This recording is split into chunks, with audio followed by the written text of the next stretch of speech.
आदरणीय मुख्यमंत्री जी आप लोगों के समक्ष उपस्थित हैं और उनके मार्गदर्शन में यह ऐतिहासिक बजट बना। उनके मार्गदर्शन में और इसे 100 पेज का इस बजट को मैंने हाथ से लिखा और आदरणीय मुख्यमंत्री जी के सरकार द्वारा चलाई गई जो नीतियां हैं मुख्य रूप से अच्छी नीयत और कर्मठता पर आधारित हैं। उसी कर्मठता से प्रेरित होकर मैंने इस बजट को एक शेप दिया और 100 पेज हैंड राइटिंग अपने हस्तलिखित प्रतिम बनाया और आदरणीय मुख्यमंत्री जी का ही मार्गदर्शन और प्रेरणा थी। आदरणीय मुख्यमंत्री जी को आप सबको संबोधित करने के लिए मैं आमंत्रित करता हूं।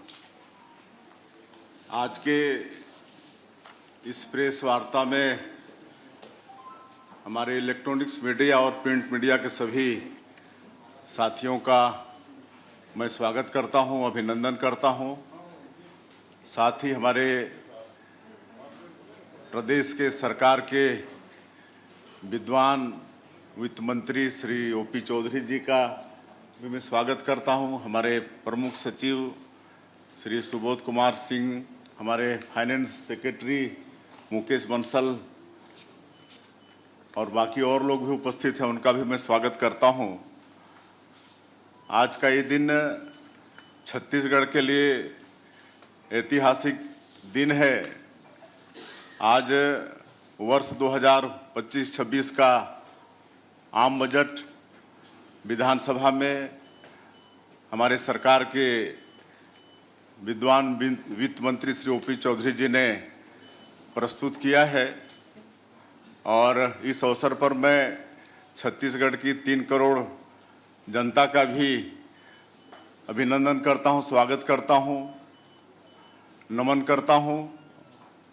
और ये बजट हमारे छत्तीसगढ़ के सुनहरे भविष्य का बजट है और ये बजट छत्तीसगढ़ के सभी वर्गों को नई ऊंचाइयों में पहुंचाने का ये बजट है। पिछले वर्ष 2024-25 में जो बजट प्रस्तुत हुआ था उसका थीम था ज्ञान। ज्ञान का मतलब गरीब, यूथ, अन्नदाता किसान और नारी शक्ति महिला और चारों के विकास पर पिछले साल का बजट में फोकस था। और हमारे देश के यशस्वी प्रधानमंत्री श्री नरेंद्र मोदी जी के मार्गदर्शन में उनसे प्रेरणा लेकर हम लोगों ने पिछले 1 साल ज्ञान के विकास के लिए ईमानदारी के साथ काम किया और उसका परिणाम भी अच्छे आए।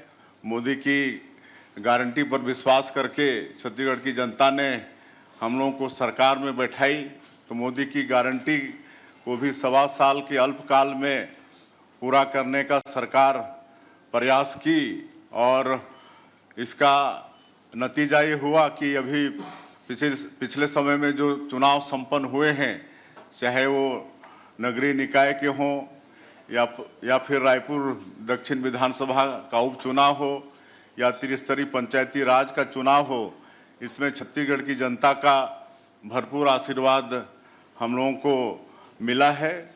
हम लोगों ने एक विश्वास अर्जित किया है और अब जब द्वितीय वर्ष का आज बजट प्रस्तुत हुआ है तो इसमें ज्ञान के लिए गति इसका थीम है और गति मतलब गुड गवर्नेंस।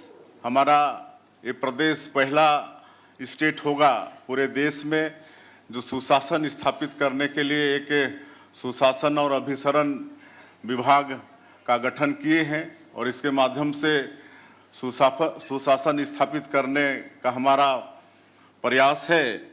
और उसी तरह से मतलब गुड गवर्नेंस एक का मतलब अधोसंरचना में विस्तार। और चूंकि ये साल हमारे छत्तीसगढ़ के निर्माता श्रद्धेय अटल बिहारी वाजपेयी जी का जन्म शताब्दी वर्ष है तो हम लोगों ने इस वर्ष को विश्वास वर्ष के रूप में भी मनाया है और अटल निर्माण वर्ष के रूप में भी घोषित किया है। तो अधोसंरचना का तेजी से हम लोग इस वर्ष में विकास करने वाले हैं। और उसी तरह से टी का अर्थ है टेक्नोलॉजी का विकास, ज़्यादा से ज़्यादा टेक्नोलॉजी का अपने सरकारी कामों को निपटाने में उसका प्रयोग करेंगे। और आई का मतलब है इंडस्ट्रियल ग्रोथ, उद्योग धंधा तेजी से छत्तीसगढ़ में विकसित हो ताकि यहाँ पर निवेश भी आए। और हम लोग नई उद्योग नीति भी लॉन्च किए हैं जिसमें विशेषकर रोजगार को जोर दिए हैं कि अधिक से अधिक इन उद्योग धंधों के माध्यम से हमारे बेटा बेटियों को रोजगार मिले। तो ये गति का ये अर्थ हुआ है। और इस बजट में सभी वर्गों के लिए ख्याल किया गया है। पहली बार पूरे प्रदेश में सड़क निर्माण के लिए 2000 करोड़ का अलग से प्रावधान किया है। बाकी पूरे डिटेल में हमारे वित्त मंत्री जी बताएंगे। मैं कह सकता हूं कि ये बजट हमारे वित्त मंत्री जी ने, शायद ये भी देश में पहली बार हुआ होगा कि अपने हाथ से इन्होंने लिखा है। कितना पेज? 100 पेज इन्होंने बजट पूरा अपने हाथ से लिखा हुआ है और ये ऐतिहासिक बजट है।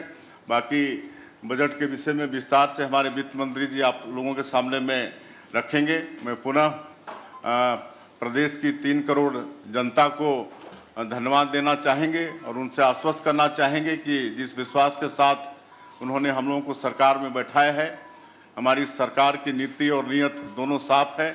हम लोग पूरी ईमानदारी के साथ, निष्ठा के साथ उनके विकास के लिए काम करेंगे।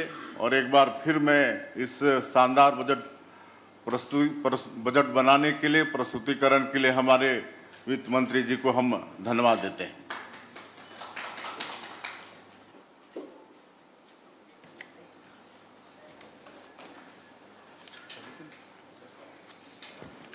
माननीय मुख्यमंत्री जी के मार्गदर्शन में पिछले 1.25 साल से हमारी सरकार काम कर रही है। और मैंने जैसा कि पहले ही कहा कि उनकी अच्छी नीयत और कर्मठता, ये 2 हमारे सरकार के केंद्र बिंदु हैं। और उसी कर्मठता की भावना जो हमारी सरकार की, उससे प्रेरित होकर मैंने इस बार तय किया कि बजट अपने हाथ से लिखूंगा और उसी प्रति को वितरित भी करूंगा। और 100 पेज का बजट अपने हाथ से आदरणीय मुख्यमंत्री जी के आशीर्वाद से तैयार किया और आप सब लोगों को उसे उपलब्ध कराया। जैसा कि बजट में आप देख रहे होंगे कि पिछले बार हमारी बजट का थीम था, जैसा कि आदरणीय मुख्यमंत्री जी ने भी कहा, ज्ञान। और ज्ञान में जी का अर्थ है गरीब, वाई का अर्थ है युवा, एक अर्थ है अन्नदाता और एन का अर्थ है नारी। तो हम अगर किसी भी इकोनॉमी में, किसी भी राज्य में, किसी भी देश में, किसी भी समाज में अगर गरीब, युवा, किसान और नारी का अगर कल्याण करना चाहते हैं तो तभी वो हो सकता है। वेलफेयर स्टेट के जो सपने होते हैं उसको हम तभी पूरा कर सकते हैं जब हमारी आर्थिक विकास में भी तेजी बनी रहे।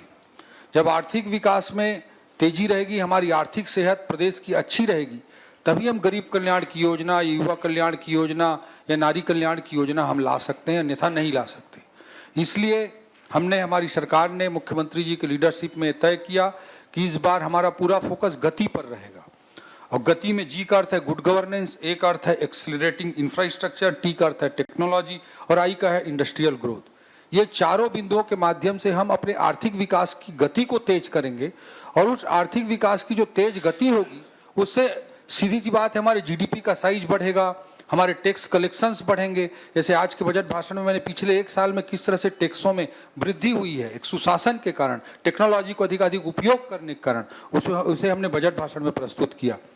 तो ये जब चीज़ें करेंगे, आर्थिक विकास के लिए कदम उठाएंगे, तो हमारे टैक्सेशन बढ़े, हमारे टैक्स बिना रेट बढ़ाए अच्छा कलेक्शन बढ़ेगा, आर्थिक विकास का सीधा लाभ मिलेगा। और आर्थिक विकास जब होगा तभी हम गरीब कल्याण या युवा कल्याण या नारी कल्याण या किसान कल्याण की योजनाओं को ला सकते हैं। इसी गति की बुनियाद पर ज्ञान का कल्याण संभव है। यही इस बजट का मूल थीम रहा है। दूसरा चीज, आपने इस बात को देखा होगा कि पिछले बजट में हमने आदरणीय मुख्यमंत्री जी के मार्गदर्शन में 10 पिलर्स बनाए थे डेवलपमेंट, जो हम आर्थिक विकास के हमारे 10 आर्थिक विकास के हमारे 10 आधारभूत स्तंभ कौन से हैं, उन्हीं 10 आधारभूत स्तंभों को हम कैसे उस रणनीति को आगे बढ़ाने की दिशा में कैसे काम करें, उसका ही एक नेक्स्ट स्टेप आपको इस बजट में दिखाई देता है। चाहे हमने पिछले बार बजट में कहा था कि 10 पिलर्स के रूप में कि सरगुजा, बस्तर सरगुजा की ओर देखो, उसका हमने या इस बजट में उसको कैसे हम आगे बढ़ा रहे हैं उस पर विस्तार से जिक्र किया। पिछले बजट में हमने कहा था कि मैक्सिमाइज कैपिटल एक्सपेंडिचर को करेंगे, पूंजीगत व्यय को हम अधिकाधिक बढ़ाएंगे, उसका भी प्रतिफलन आपने इस बजट में देखा। पिछले बजट में हमने कहा था कि टेक्नोलॉजी को उपयोग करके गुड गवर्नेंस के माध्यम से तीव्र आर्थिक विकास की दर को प्राप्त करेंगे। गति का टी उसी को द्योतित करता है। तो आप पिछले बार के बजट को देखेंगे तो स्पष्ट तौर पर उसमें हमारा विजन था, हमारी रणनीति थी। विजन स्टेट के लिए ओवरऑल क्या हो, इसके लिए आदरणीय मुख्यमंत्री जी के मार्गदर्शन में हमने छत्तीसगढ़ अंजोर 2047 का विजन डॉक्यूमेंट भी तैयार किया है। और इसमें केवल ऐसा नहीं कि हम 2047 की बात कर रहे हैं, एक दीर्घकालिक लक्ष्य भी उसमें निर्धारित किए गए हैं कि हमारी जीडीपी का साइज क्या होगा, हमारी इंडस्ट्री सेक्टर के लिए हम क्या रणनीति बनाकर चलेंगे, लेबर इंटेंसिव मैन्युफैक्चरिंग के लिए क्या रणनीति बनाकर चलेंगे, सर्विस सेक्टर के लिए हम क्या हमारी रणनीति होगी। इन सारे विषयों को हमने उसमें विस्तार से रखा है। और 2047 तक हमको क्या करना है, ये दीर्घकालिक लक्ष्य हो गए। 2030 तक के लिए हमने मध्यकालिक लक्ष्य के रूप में निर्धारित किया है। और हम अल्पकालिक जो हमारी रणनीति मानते हैं वो बजट को मानते हैं। बजट एक वर्ष की योजना हो गई, मध्यकालिक जो हमारे टारगेट हैं 2030 तक के हमारी रणनीति होगी, और दीर्घकालिक जो लक्ष्य हो 2047 तक की रणनीति होंगी। जैसा आदरणीय नरेंद्र मोदी जी देश को अमृत काल में 2047 तक विकसित भारत बनाना चाहते हैं, इस प्रक्रिया में हमारा छत्तीसगढ़ पीछे ना रह जाए, कदम ताल करते हुए आगे बढ़े, इस दृष्टिकोण, इस विजन के साथ हम भी विकसित छत्तीसगढ़ के सपने को लेकर के आगे बढ़ रहे हैं। तो उसी के बिंदु आपको इसमें दिखाई देते हैं। तो आप बस विस्तार से इस प्रेजेंटेशन को देख सकते हैं। इसमें गुड गवर्नेंस, नेक्स्ट पीछे जी पीछे, इसमें आप देख सकते हैं कि गुड गवर्नेंस के लिए क्या क्या हमारे पिलर्स हैं, कंपोनेंट्स हैं, एक्सेलरेटिंग इंफ्रास्ट्रक्चर के लिए हमारे क्या कंपोनेंट्स हैं, टेक्नोलॉजी के लिए क्या पॉइंट्स हैं, और इंडस्ट्रियल ग्रोथ के लिए क्या पॉइंट्स हैं, क्या रणनीति है, इसको आप विस्तार से देख सकते हैं। प्रेजेंटेशन की कॉपी भी आपको उपलब्ध करा दी जाएगी। नेक्स्ट, बजट साइज किस तरह से साल दर साल बढ़ता गया है। 5700 करोड़ का बजट 2001 में जब छत्तीसगढ़ राज्य का गठन हुआ तब था। आज वो 1,65,000 हो चुका है। तो उसमें लगभग 30 गुना की वृद्धि लगभग बजट के साइज में हुई है। पिछले साल के मूल बजट की तुलना में इस साल का भी मूल बजट में एक कंसिडरेबल ग्रोथ, लगभग 12% के लगभग का ग्रोथ इस बजट में हुआ है। नेक्स्ट, इसमें आप देखेंगे राजस्व प्राप्तियों में जो ग्रोथ है वो 12% अनुमानित है। हमारे राज्य के जो अपने खुद के राजस्व है उसमें 11% का, सरकार से, केंद्र सरकार से जो ग्रांट मिलते हैं उसमें 13% का, जो पूंजीगत प्राप्तियां उसमें 12% का। इस तरह से अलग अलग हमने आकलन प्राप्तियों की दृष्टि से और एक्सपेंडिचर की दृष्टि से भी, राजस्व व्यय हमारे 11% का बढ़ने का अनुमान है, पूंजीगत व्यय हमारे 18% का बढ़ाने का एक महत्वाकांक्षी लक्ष्य हम लेकर चल रहे हैं। जब पूंजीगत व्यय को हम बढ़ाएंगे, हमारी मेन रणनीति का हिस्सा है। पिछले बजट के 10 पिलर्स में भी वो शामिल था, इस बार भी हम उसे इस बार के गति में भी वो शामिल है। तो अधिकाधिक जब पूंजीगत व्यय करेंगे, जो देख रहे हैं आप डेटा में भी स्पष्ट है कि 18% पूंजीगत व्यय को हम बढ़ाना चाहते हैं। और अर्थशास्त्रियों का मानना है कि किसी इकोनॉमी में, किसी अर्थव्यवस्था में 1 रुपए का जब एक्सपेंडिचर किया जाता है तो अर्थव्यवस्था में घूम घूम कर उसका लाभ मिलता है। जैसे कोई सड़क बना रहे हैं तो गिट्टी की भी, क्रेशर भी चलने लगता है, वहाँ मजदूरी भी मिलने लगती है, सीमेंट उद्योग भी चलने लगता है, डामर उद्योग भी चलने लगता है, तो पूरी इकोनॉमी का पहिया घूमता है। और कोई भी कैपिटल एक्सपेंडिचर को करने के साइकिल में अगर 1 रुपए का कैपिटल एक्सपेंडिचर किया जा रहा है तो 4 रुपए का इकोनॉमी को फायदा होता है। तो इसलिए किसी अर्थव्यवस्था की मजबूती के लिए, किसी अर्थव्यवस्था के तीव्र विकास के लिए ये जरूरी है कि अधिकाधिक कैपिटल एक्सपेंडिचर हो, और उस पर पूरा फोकस पिछले बजट में भी था, इस बजट में भी है। बाकी बिंदुओं में आप देख सकते हैं कि रेवेन्यू सरप्लस बजट है, और जो फिस्कल डेफिसिट है उसे आरबीआई का जो एफआरबीएम नॉर्म्स है उसमें जीएसडीपी का 3% के नीचे रहना होता है। इस बजट में हमने 2.97% तक हमने उसे कंटेन किया है। बहुत बार सवाल होता है कि इतना लोन ले लिए, उतना लोन ले लिए, लोन किसी भी विकासशील अर्थव्यवस्था को लेना चाहिए और उसका सही उपयोग करना चाहिए। ये हमारी मुख्यमंत्री जी के नेतृत्व में हमारी सरकार का स्पष्ट सोच है कि हम गरीब कल्याण की चीज़ों में, आर्थिक विकास की चीज़ों में कैसे उस पैसे का उपयोग करें। और कोई भी व्यक्ति कितना भी लोन ले सकता है, कोई भी व्यक्ति कितना भी लोन ले सकता है, ऐसा नहीं होता है। FRBM के, फिनांस कमीशन के, RBI के नॉर्म से, उसी के तहत हम उसका अक्षरशः पालन करते हुए पूरी प्रक्रिया को आगे बढ़ा रहे हैं। रिसीट्स का पूरा डिटेल है, नेक्स्ट, इसे आप पूरा देख सकते हैं, ये आपको उपलब्ध करा देंगे रिसीट्स का।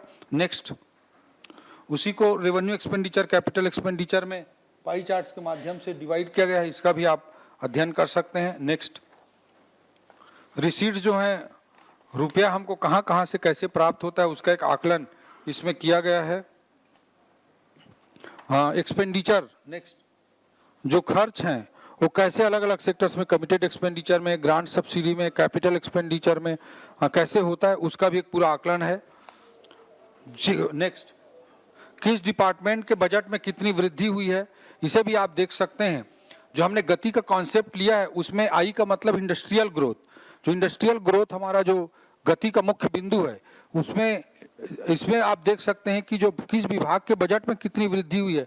इसमें सर्वाधिक वृद्धि कॉमर्स एंड इंडस्ट्री डिपार्टमेंट के बजट में दिख रही है, 119% की वृद्धि हुई। 2 गुना से भी अधिक इंडस्ट्री डिपार्टमेंट का बजट हमने किया है ताकि प्रदेश में आर्थिक विकास सुनिश्चित किया जा सके। और आदरणीय मुख्यमंत्री जी के नेतृत्व में नई इंडस्ट्रियल पॉलिसी भी लाने का काम हमारी सरकार ने किया और उसी के अनुरूप हम तेजी से इंडस्ट्रियल ग्रोथ को प्रमोट कर रहे हैं। अलग अलग डिपार्टमेंट्स के आप बजट में देख सकते हैं किस तरह से वृद्धि हुई है।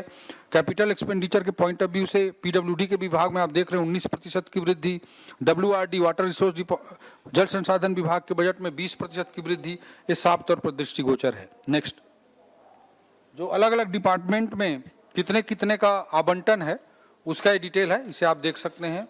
नेक्स्ट, मेजर डिपार्टमेंट में कितना परसेंट बजट, टोटल बजट का कितना परसेंट उस डिपार्टमेंट को बजट जा रहा है, इसे आप देख सकते हैं कि स्कूल एजुकेशन में सर्वाधिक 12%, ग्रामीण विकास में 10%, इस तरह से सरकार का बजट इस डिपार्टमेंट्स में खर्च हो रहा है।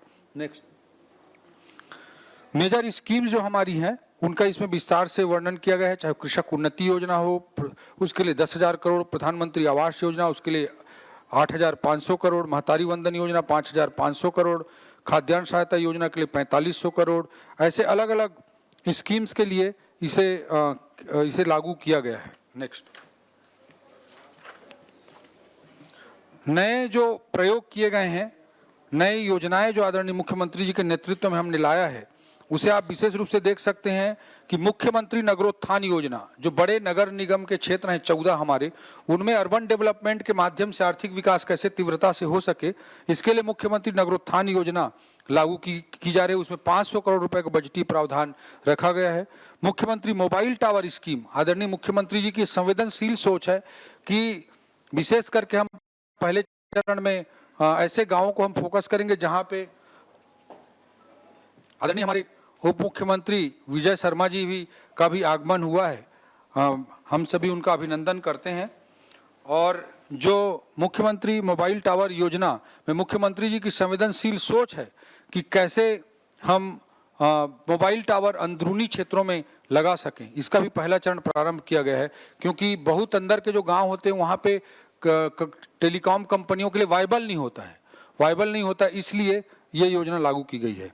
मुख्यमंत्री सुगम परिवहन योजना, ये भी आदरणीय मुख्यमंत्री जी की संवेदनशील सोच है कि बस्तर सरगुजा अंचल में जो अंदर के गांव है वहाँ तक बस वगैरह कुछ जाता नहीं है, तो उसको BGF के माध्यम से ऐसे अंचल में जो नक्सल प्रभावित गांव हैं, जो अंदरूनी क्षेत्र हैं, वहाँ पर बस चलाने के लिए प्रयास किया जाएगा। मुख्यमंत्री रिंग रोड निर्माण योजना, ये जो छोटे नगर, जो बड़े शहर हैं उनके लिए नेशनल हाईवे, स्टेट हाईवे के माध्यम से हम बाईपास और रिंग रोड तो बना लेते हैं, लेकिन जो छोटे छोटे शहर हैं वहाँ भी उनका एक व्यवस्थित विकास हो, इसके दृष्टिकोण से आदरणीय मुख्यमंत्री जी के मार्गदर्शन में मुख्यमंत्री रिंग रोड योजना हमने प्रारंभ की है।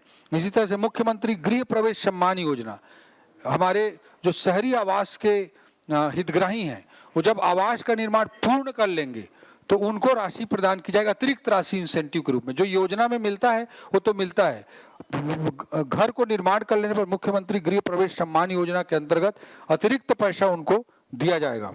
इसी तरह से मुख्यमंत्री गवर्नेंस फेलोशिप, मुख्यमंत्री सुशासन फेलोशिप योजना भी लाई गई है। इसमें आईएम और ट्रिपल आईआईटी के साथ मिलकर इंटर्नशिप बेसिस पे कोई व्यक्ति को हम सैलरी पे लेंगे, वो सरकार का काम करेगा और साथ में इंटर्नशिप बेसिस पे आईआईटी और आईएम के साथ वो कोर्स भी करेगा, ताकि हमारे छत्तीसगढ़ के युवाओं को हाई क्लास जॉब के लिए हम प्रिपेयर कर सकें। इसी तरह से अटल सिंचाई योजना, बरसों से कई सिंचाई परियोजनाएं लंबित हैं, उनको ध्यान में रखते हुए 5,000 करोड़ रुपए का पूरी योजना काल में इसका योजना में खर्च किया जाएगा, अटल सिंचाई योजना, और इससे 1 लाख हेक्टेयर भूमि को सिंचित बनाया जा सकेगा। इस तरह की स्कीम है। न्यू मेडिकल कॉलेज, कुनकुरी में नया मेडिकल कॉलेज खोला जाएगा। जो हमारे 12 नर्सिंग कॉलेज और 6 फिजियोथेरेपी कॉलेज नए स्थापित किए जा रहे हैं। आज तक हमारे छत्तीसगढ़ में 8 नर्सिंग कॉलेज और 6 फिजियोथेरेपी कॉलेज, 1 फिजियोथेरेपी कॉलेज था, उसको 8 से बढ़ाकर सीधा हम 20 करने जा रहे हैं, और 1 फिजियोथेरेपी कॉलेज को बढ़ाकर सीधा 1 से 7 करने जा रहे हैं, क्योंकि ये ऐसे कोर्सेस हैं जिसमें कोई बहन कोई भाई हमारे छत्तीसगढ़ का कोर्स कर लेगा तो उसे एक अच्छा रोजगार कहीं न कहीं मिल ही जाएगा। इस तरह के कोर्सेज को आदरणीय मुख्यमंत्री जी के नेतृत्व में हम बढ़ावा दे रहे हैं। इसी तरह से निफ्ट, हमारे छत्तीसगढ़ में रायपुर में आईएम भी आ गया, ट्रिपल आईआईटी भी आ गया, नेशनल लॉ यूनिवर्सिटी भी आ गई, एम्स भी आ गया, एनआईटी भी आ गया, सीपेट भी आ गया, लेकिन निफ्ट नहीं था। तो एक और हमारे छत्तीसगढ़ के राजधानी के माथे पे और एक और तिलक लग रहा है निफ्ट के रूप में, national institute of fashion technology. इससे हमारे छत्तीसगढ़ के परंपरागत कलाओं को भी आगे बढ़ाने में हमको मदद मिलेगी। इस तरह के बहुत सारे इनिशिएटिव पूरे बजट में इस बार आपको देखने को मिलेंगे। नेक्स्ट, गुड गवर्नेंस के पॉइंट्स को हमने और आगे बढ़ाया है, इसे आप डिटेल में देख सकते हैं। एक्सेलरेटिंग इंफ्रास्ट्रक्चर, इसमें भी बहुत सारे बिंदुओं को हमने आगे बढ़ाया है। टेक्नोलॉजी के पॉइंट ऑफ व्यू से भी बहुत पॉइंट्स हैं, और इंडस्ट्रियल ग्रोथ की दृष्टि से बहुत डिटेल में हमने चीज़ों को रखा है। इसके अलावा education, health, women and child development department, सभी विभागों के प्रावधान किए गए हैं, उन प्रावधानों को भी आप देख सकते हैं। और विशेष रूप से मैं जिक्र करना चाहूँगा जीडीपी ग्रोथ का, कि इस बार वर्ष 2024-25 में हमारा जीएसडीपी का ग्रोथ रेट 7.51% है, रियल जीडीपी ग्रोथ, और पूरे भारत की दृष्टि से राष्ट्रीय औसत, पूरे भारत का नेशनल एवरेज जो ग्रोथ रेट का है वो 6.4% है। तो राष्ट्रीय औसत की तुलना में मुख्यमंत्री जी के मार्गदर्शन में हमारी सरकार बहुत प्रयत्न कर रही है, और 1.1% लगभग ज़्यादा जीएसडीपी का ग्रोथ रेट राष्ट्रीय औसत की तुलना में हमारे बीच में है। इसके अलावा आदरणीय मुख्यमंत्री जी के निर्देश पर रजत जयंती वर्ष के लिए पेट्रोल के कीमत पे 1 रुपए की कमी की गई है।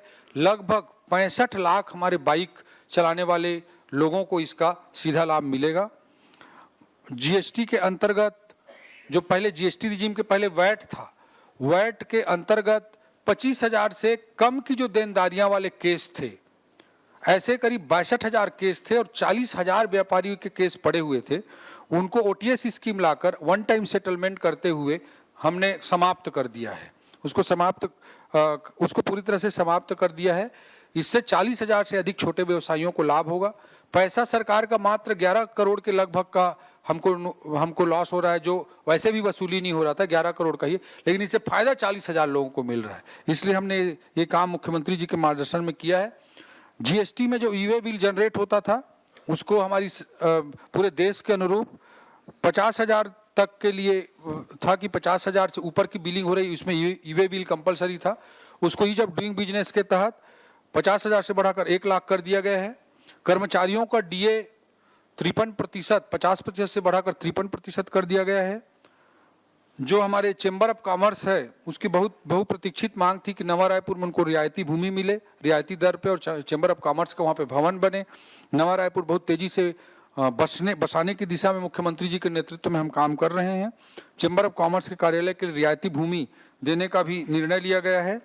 जो रजिस्ट्रेशन है, जो पंजीयन है, उसमें स्टाम्प ड्यूटी लगता है, उसमें रजिस्ट्रेशन फीस लगता है और सेस लगता है।